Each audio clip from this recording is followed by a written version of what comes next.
আমার একটি কথা, স্বাধীনতা অর্জন করার চাইতে স্বাধীনতা রক্ষা করা কঠিন। আমরা স্বাধীনতা অর্জন করেছি, এখন এই স্বাধীনতা কিভাবে রক্ষা করবো সেটা দায়িত্ব এই বাংলার চাপের উপর পড়েছে। আপনারাই ফয়সালা করবেন কিভাবে এই স্বাধীনতা রক্ষা করবো। এই স্বাধীনতা রক্ষার জন্য আমাদের দেশ নায়ক তারেক রহমান কয়েকগুলো নির্দেশনা দিয়েছেন।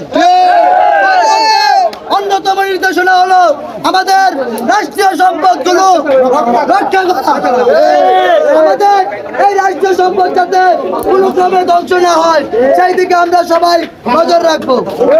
আমাদের এই দেশকে এগিয়ে নিয়ে যেতে হলে রাষ্ট্রীয় সম্পদ আমাদের গুরুত্বপূর্ণ ভূমিকা পালন করবে। ধ্বংস হলে আমাদের সাধারণ জনগণের টাকা থেকে যাবে, ট্যাক্সের টাকা থেকে যাবে।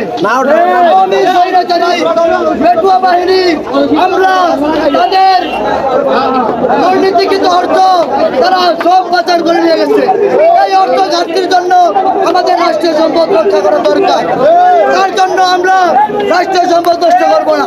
তবে হ্যাঁ, আমাদের যারা নির্যাতিত নিপীড়িত করেছেন তাদের কাউকে ছাড় দেওয়া হবে না। আজ থেকে এই পার্টি অফিস গোপালদী পৌর ছাত্র দলের দায়িত্বে থাকবে। এই বলে আমি আমার বক্তব্য শেষ করলাম। জনকণ্ঠ নিউজ 24।